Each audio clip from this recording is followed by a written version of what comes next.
1절, 2절 말씀입니다.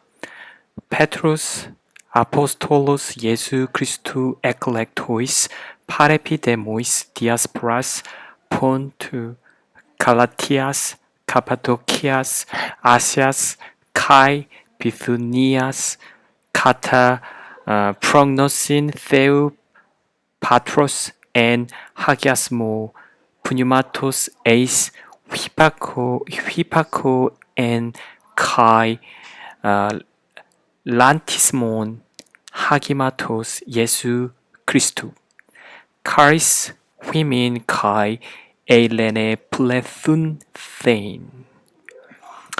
한번 읽어보겠습니다. 페트루스, 베드로라는 단어로 이 서신은 시작하고 있습니다. 이어지는 아포스톨로스라는 말은 이 베드로라는 말과 똑같은 동격의 단어입니다. 앞에 있는 단어를 재정의해주고 설명해주는 단어입니다. 베드로는 사도입니다. 이어지는 예수라는 단어는 제네티브 형식인데요. 예수는 예수의라는 소유의 의미를 가지고 있습니다. 그래서 사도인데 어떤 사도냐? 예수의 사도입니다. 그런데 예수 뒤에 크리스투 똑같은 형태죠. 똑같은 제네티브의 형태를 가지고 있는데 예수 크리스투 하면 마찬가지로 크리스투 역시 예수를 다시 설명해주는 redefining이라고 하죠. 다시 재정의해주고 설명해주는 동격의 단어입니다. 예수는 누구냐? 그리스도인 예수인 것이죠. 그러면 1절 말씀이 어떻게 흘러가죠? 베드로는 사도입니다. 예수의 사도인 베드로는 그런데 어떤 예수? 그리스도인 예수의 사도 베드로 이렇게 되는 거죠. 베드로 사도, 예수의 사도, 그리스도인 예수의 사도가 바로 이어지는 이 에클렉토이스라는 단어가 이 편지를 수신하는 사람들을 설명해 주는 단어입니다. 에클렉토이스라는 흩어진이라는 뜻입니다. 선택된이라는 뜻입니다. 선택된, elect라는 의미를 가지고 있고요. 이어서 바로 똑같이 형용사인데 역시 대격이라고 해서 dative 똑같은 형태죠. ois라고 쓰였는데 이 단어는 일시적인 거주자를 가리키는 말입니다. 일시적인 거주자. 한글에 보면 나그네라고 설명이 되어 있겠죠. 나그네. 그래서 한글 성경에는 이 디아스포라스 파레피데모스에서 흩어진 나그네라고 이렇게 설명을 이제 번역을 한 것 같은데 원문상 순서대로 보면 선택된 자들에게 근데 그 선택된 자들은 어떤 사람들이죠?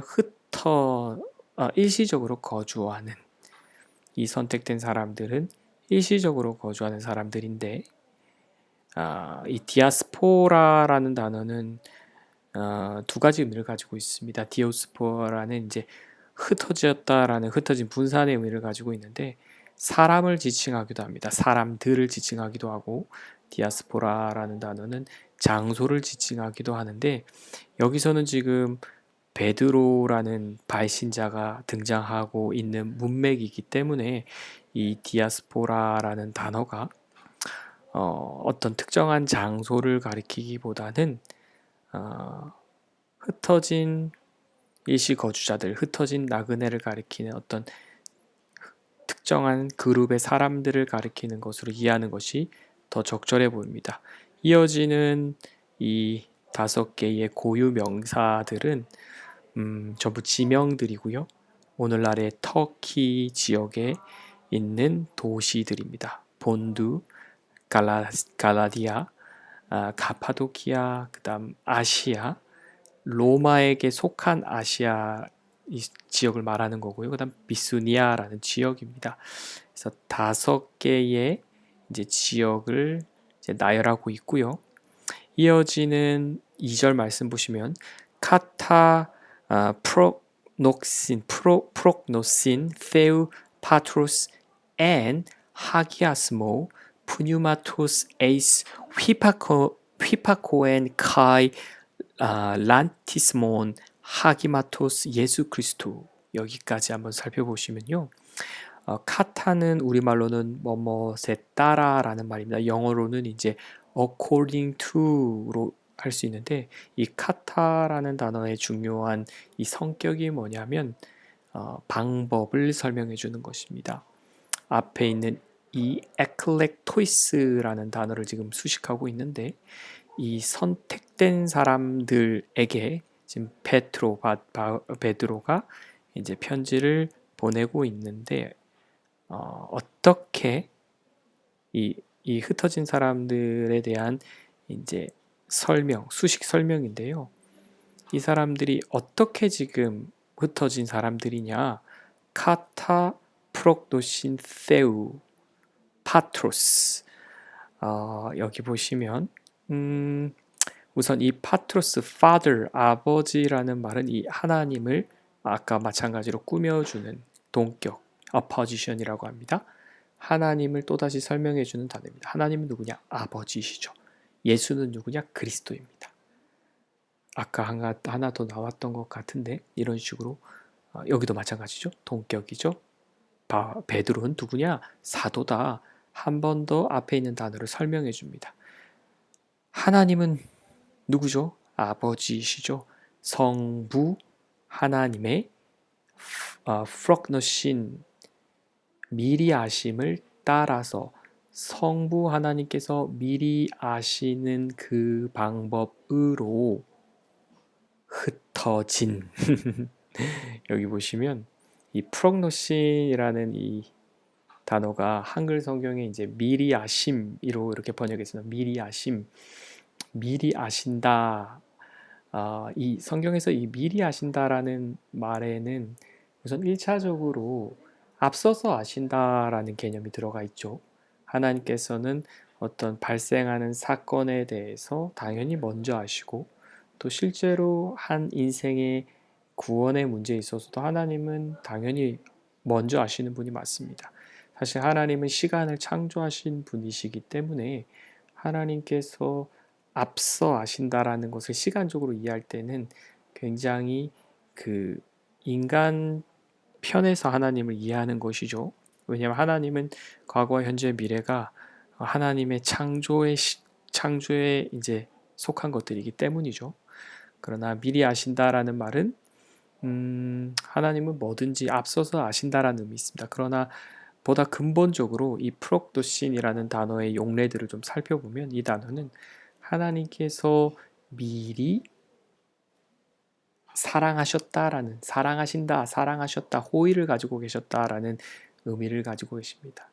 히브리어의 그 안다, 야다라는 그 to know의 개념이 to love의 의미를 가지고 있는 것처럼 하나님께서 미리 아심으로라는 것은 하나님께서 미리 사랑하심으로, 하나님께서 미리 사랑하심으로.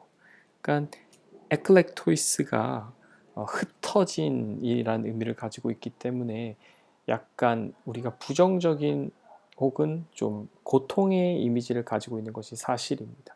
모이지 못하고 함께하지 못하고 지금 1세기의 이 소아시아 지역에 이방인 그리스도인들이 흩어져 있는 상황인 것이죠.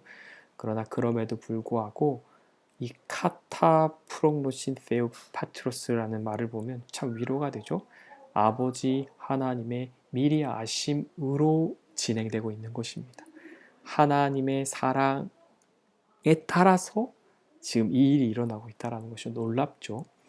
이어지는 구절에 보시면 엔 하기아스모 푸뉴마토스라고 되어 있습니다. 이것은 푸뉴마토스는 유명한 단어죠. 푸뉴마, 성령을 가리키는 단어인데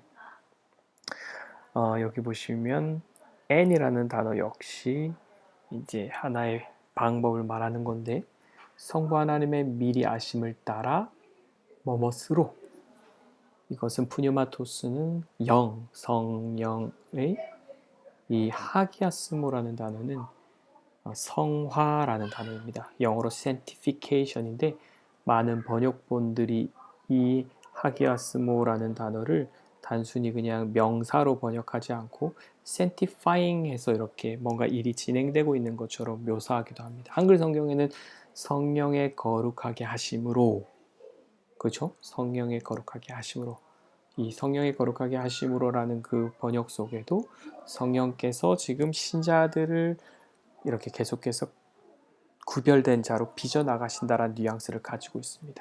좀 정리를 해보면요.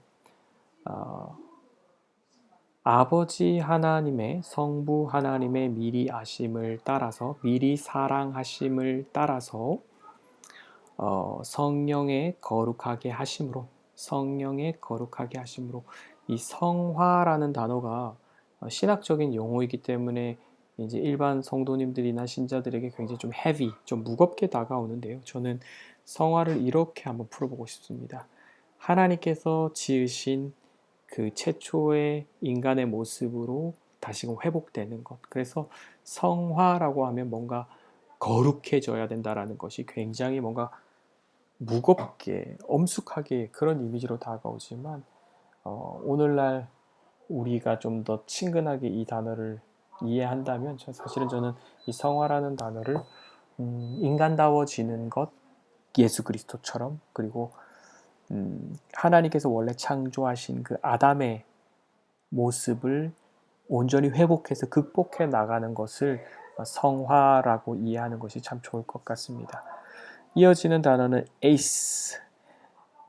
이 단어는 이제 왜라는 질문에 대한 답이죠. 목적입니다. 성부가 미리 아시고 그리고 성령께서 거룩해 하심으로 무엇을 이루려고 하시는 겁니까? 이거 영어로는 for입니다. 무엇을 이루게 하시려고 하시는 걸까요? 휘파코엔,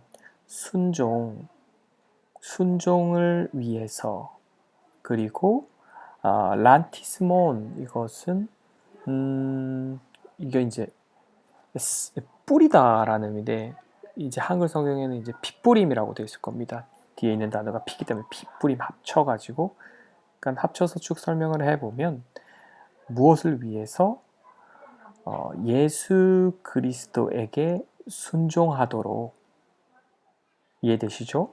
성부 하나님의 미래하심을 따라 성령의 거룩해 하심으로 무엇을 원하는 걸까요?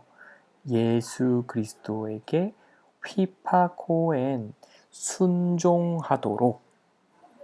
저는 여기서 의미 있는 말씀을 또 발견하게 되는 것 같아요. 성부와 성령의 사역이 신자들이 예수 그리스도에게 휘파코엔, 순종하도록 돕는다라는 것입니다. 다시 말해서 카타세우와